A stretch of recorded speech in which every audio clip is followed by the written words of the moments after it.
1960, l'accession de l'indépendance pour les anciens précarités français. Malgré que certains de nos pays disent non à cette accession à l'indépendance, comme le pays d'Ahmadou Sékou Touré, il dit non à la domination coloniale.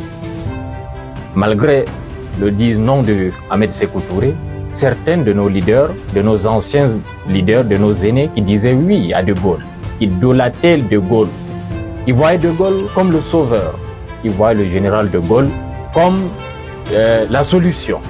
Malgré cela, De Gaulle avait une stratégie très particulière, une stratégie dans laquelle il voulait à tout prix continuer de s'appuyer pour dominer ses anciennes colonies, pour être parmi les plus grandes puissances.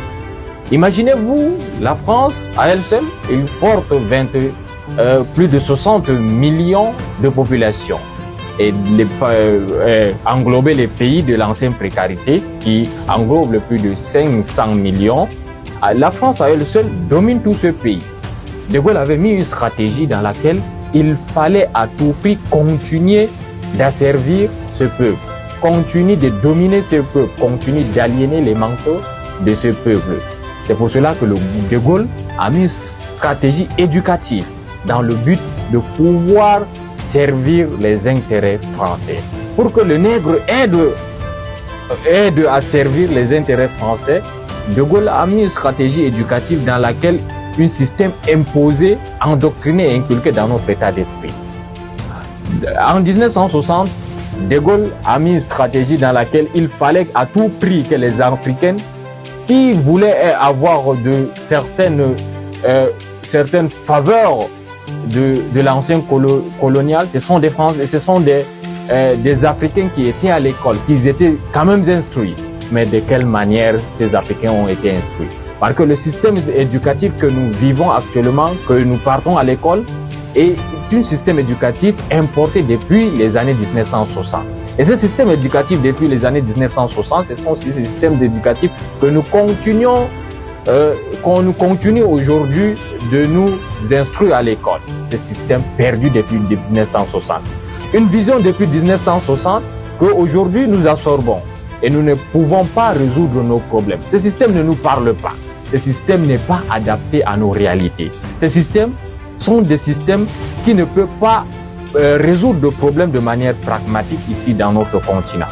Ce système, il est biaisé. Ce système, il est obsolescent.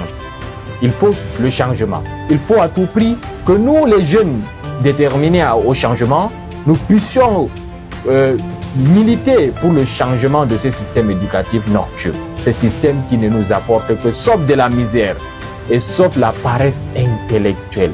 Ce système africain est un système dans lequel il faut à tout prix changer, faire de telle sorte que le changement doit venir par nous. Parce que nos aînés, ils n'ont pas une vision pour nous. Nous devons à tout prix avoir une vision dans le but de construire ce nouvel continent. Et ce nouvel continent ne doit pas être construit par ce système obsolète. Ce système éducatif n'est pas là pour nous, les Africains. Les jeunes Africains, n'allez pas à l'école et avec ce système en espérant conquérir le monde ou en espérant être au même rang avec les enfants chinois. Ça, je vous le dis. Si vous voulez, il faut de l'auto-éducation.